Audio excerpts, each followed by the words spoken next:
زانیار کوڕە ئەمفالەو لە ساڵی 2013 لە کردەوەیکی تیرۆریستی نیوەی ئەندامانی گیانی لە کار دەکەوێت. لە ڕووداوەکانی خورماتوودا خانۆکەی لەلایەن چەکدارانی حەشی تورکمانیەوە سوێنرا و ئاوارەی شاری کەلار بوو لە دۆخێکی سەختدا ژیانی بەسەر دەبرد.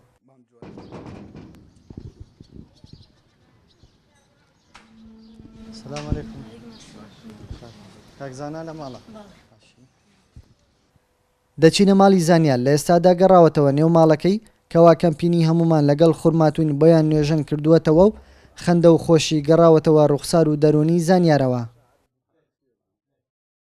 بەو پەڕی دڵخۆشیمەوە کە گەڕامەتەوە خانێکم، تەنانەت ئەم جێگایەکەوە من ئەیبینن لە عێراقەیە ئەم قەرەڵەش سوتاو بوو، ئێساکە بەو پەڕی دڵخۆشیەوە گەڕامەتەوە بۆ خانەکەی خۆم و وا بە خانەی خۆم شادبوومەوە بە پشتیوانی خوای گەورە و ئێوەی بەڕێزەوە.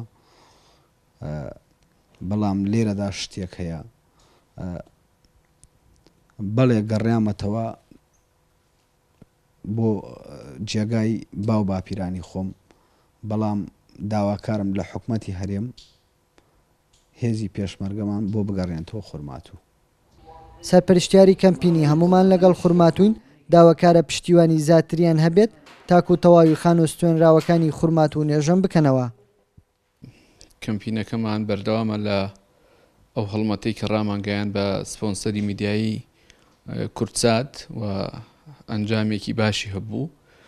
ئێمە لە کاتێکە دەستمان بەکارکردن کرد شارەکە هێشتا وەکو پێویست خەڵک بۆی نەگەڕابەوە. لە دوای بینینی ئەو هەڵمەتە بۆ ئاوادانکردنەوەی خانۆکان ئێستا خەڵک بە جۆش و خۆشەوە بەشێکی هاتووەتەوە و بەشێکی تریشی ماوە ئومێد دەکەین بگەڕێتەوە و ئێمەش لە کاروانی ئاوادانکردنەوەی ماڵە سوتاوەکان بەردەوامین بێ جیاوازیکردن لە نێوان ڕنگ و دەنگ و لایەنەکانە. ئێمە گرنگە خەڵکی دووس خورماتوو لەو پرۆسەیە سوودمەند بێ و بگەڕێنەوە سەر ماڵ و حاڵی خۆیان. کەمپینی هەمومان لەگەڵ خورماتوین بە سپۆنسەری دەستگای میدیایی کورتسات توانی بەشێک لە مەینەتەکانی هاوڵاتیانی کوردی خورماتوو کەم بکاتەوە بە نوێژەنکردنەوەی بەشێک لە خان و ستوێنراوەکانی شارەکە و بەردەوامیشن لە نوێژەنکردنەوە. کاروان حەبیب، کورتسات نیوز، خورماتوو.